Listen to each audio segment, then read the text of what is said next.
Savannah James stole the show last night. Good morning, everybody. Welcome into First Take. Thank you for being with us. We've got Courtney, Cronin, Freddie, Coleman. Big Perk is here. Hi, Perk. Kimberly Martin will be stopping by. Mike T. and Jay Will. How's everyone doing? How's everyone feeling? Good summer to everybody. How's everybody doing today? Good. Great. It's good to be back. Yeah. Perk, how are you? What's going on? Freddie, Courtney, Molly, good to see you. Been missing you. It's been a while. Good to see you, too. Co-sign on that one. All right, let's get it, guys. Good news from the West Coast. LeBron scared Lakers fans, right, when he told our Dave McMenamin that he was considering retirement this offseason. Well, according to King James, no longer the case. After accepting the ESPY award for best record-breaking performance, the 38-year-old had everyone hanging on his every word. LeBron? I don't care how many more points I score or what I can or cannot do on the floor. The real question for me is, can I play without cheating this game? The day I can't give the game everything on the floor is the day I'll be done. Lucky for you guys, that day is not today. So yeah, I still got something left, a lot left. I love you all, and thank you so much for watching this journey so far. That's what we like to hear, Kendrick Perkins. Music to our ears. You know I'm coming to you right now. Tell me this, sir. Do you believe LeBron can lead the Lakers to a title this season? Molly, I don't. And not because I don't believe in LeBron James. Look, I think he's the greatest player of all time. We could debate that another day. I'm staying on that 10 toes down. But when it comes down to putting expectations on a guy that's going to be 39 years old in December, I just can't do that. Especially when he's playing alongside a guy that is in his prime, a top 5 talent in Anthony Davis. This shouldn't be on LeBron James. Now, should LeBron James be the second option? Absolutely. But this Laker team is going to go as far as Anthony Davis could carry them. And by being honest, he should be able to hold and have the torch when it comes down to AD. So for me to put the expectations on LeBron James, who's about to be 39 years old, is unfair to him. Now, do I believe he's going to go get his numbers? Yes. But this is Anthony Davis' opportunity, and this should be on the shoulders of Anthony Davis to lead the Lakers to winning another championship. I never heard that in terms of finally somebody saying something that should actually be said, because, Perk, you're exactly right. I have a different reason why I don't believe the Lakers are going to win a championship this year with LeBron James running it back. By the way, did anybody really think he was going to retire? No. Did anybody really think that LeBron James is going to drag this out? He is Mr. Hollywood now. He went to the ESPYs, he was suited and booted, and he showed up and said, but today is not that day for me to retire. There's no way he was not going to come back for season number 21. But the reason I don't think the Lakers are going to win another championship with LeBron this year, it does not have anything to do, Courtney, Perk, and also Molly, with what they've done in free agency. I love the way they've been able to have depth. They're going to make sure that LeBron James and Anthony Davis aren't wearing themselves out playing extended minutes when it comes to the regular season. More than ever before, especially in modern basketball, you need your top guys at a full tilt boogie. When the playoffs roll around, and for the last couple of seasons, they've been compromised a little bit because injuries have happened to Anthony Davis and LeBron James. But the NBA is still going to be even tougher for them despite the moves they make. Right now, I'll take 2 teams over them that I believe can win a championship over the Lakers. And that's the Milwaukee Bucks. Even though they have a new head coach, they got those guys coming back. And remember, to bring some memory to your memory, they had the best record in the regular season in NBA. And that Denver Nuggets team, you know they've heard the whispers from people out there. Not Kendrick Perkins, not Courtney Cronin, not even Freddie Coleman, but they've heard the whispers saying, one-trick pony. We'll see if you can do that again. That could be the best motivator for a team that flat out won a championship, swept the Lakers in 4, and beat the Miami Heat in 5. So I think those are 2 other reasons, other than Anthony Davis, Perk, and I think you're spot on by saying they have to rely on him more than LeBron James.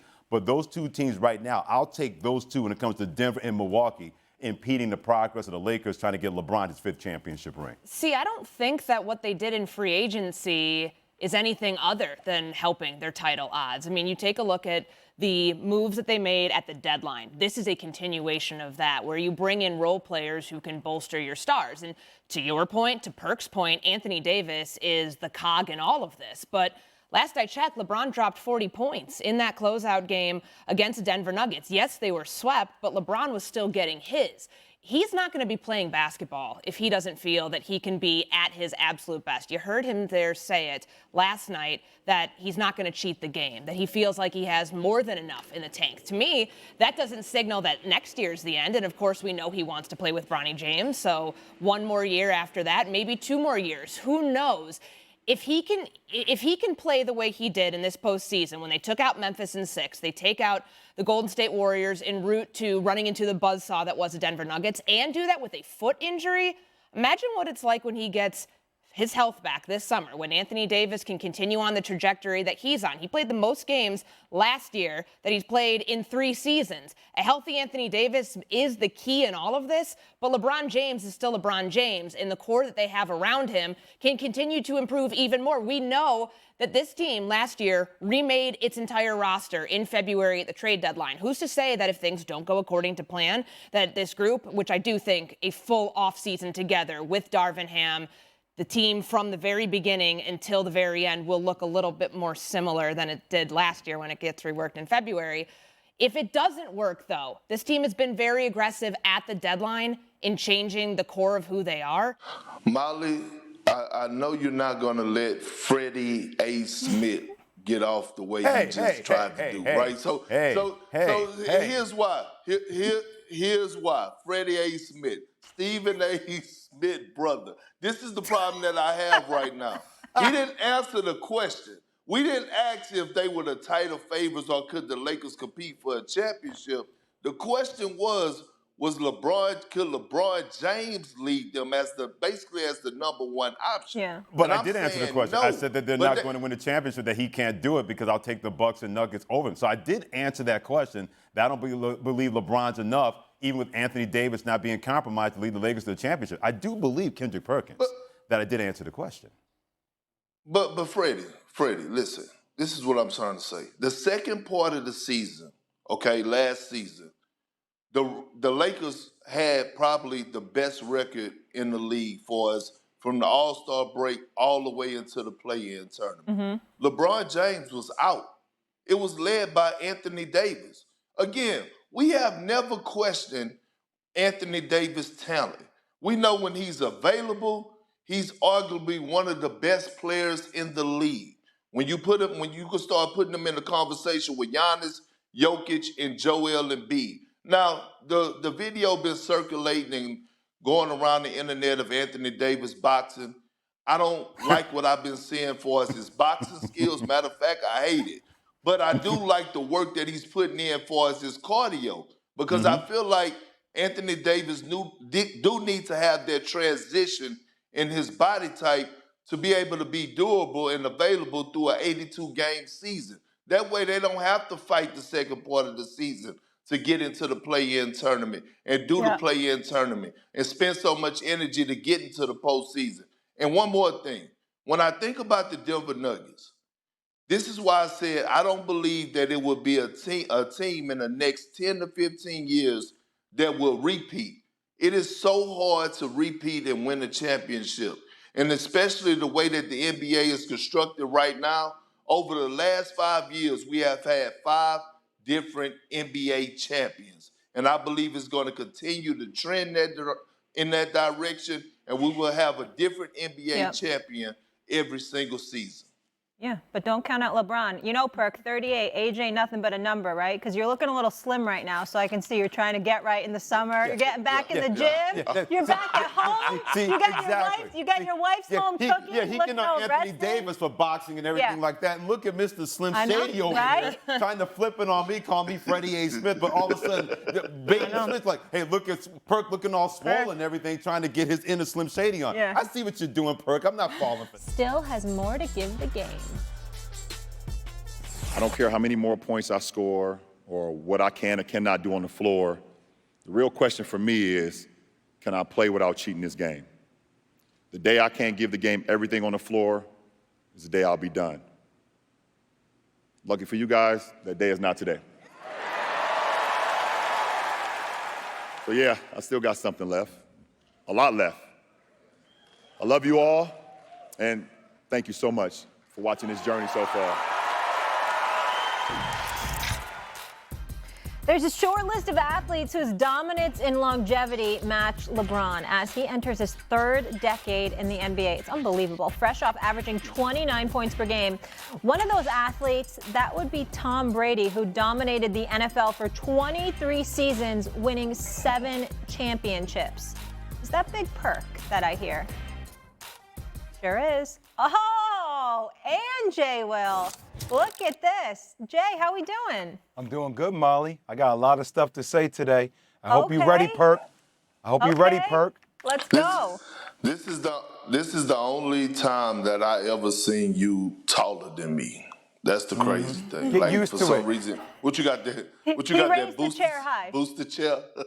Oh my gosh. All right, Leave my let's Kevin Hart fee alone, man. Oh my gosh. All right, let's go. Jay, I'll let you start. Who had a better run of dominance? Was it Tom Brady or LeBron James? Molly, okay, I will answer your question, but can I say something off the top, though? 'Cause Sure. I'm curious to get Perk's answer on this one, and then I'll address your question. So I have no problem with what LeBron James said last night. I get it that the internet's going to react. But, like, what I do have is when he first said off the top, he said, look, a lot of people, all these experts are talking about it, but now this is me talking about it. And he went into addressing his retirement. The only thing about that for me is that nobody was talking about LeBron James retiring. LeBron James was the one that initiated the conversation about him retiring, Big Perk, when he got swept by the Denver Nuggets, right? So I just want to say that off the top because people weren't even making it a big story. LeBron James decided to make it a story by flirting with it and then using it to distract or to divert attention away from the fact that they got swept. So game on game, I understand where it is, but like that nobody was talking about beforehand before LeBron James addressed it. Perk. Yeah, but Jay Will, I don't think he was trying to take away from them being swept. I just think the game of basketball is a game of emotions. And when you lose a series and you're up there, sometimes you may feel a certain type of way fresh off the court. And the next day after you done got sleep or the next week, then you think about it, you like, nah, I'm getting back to it. Like the great Ray Allen used to always tell me, after losses, he used to never do interviews, post-game interviews. He never would do them. And I would ask him why.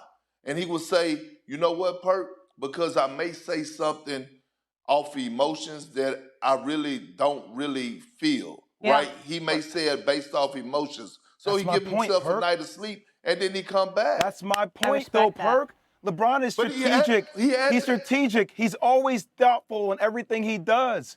Like, this is what we commend him for. I respect him for it. He's one of the greatest to ever do it. So if that is the case, LeBron has spoken in front of a camera more than anybody as it relates to an athlete. He's the chosen one for a reason. I respect that. So, like, that makes my point even more poignant, right? Like, it's calculated. So why do it then and there if you know you're in raw emotion? Like, if you're flirting with retirement, think about it for a couple days instead of saying it as soon as you got swept. That makes my point, Perk. Thanks for watching ESPN on YouTube. For live streaming sports and premium content, subscribe to ESPN+.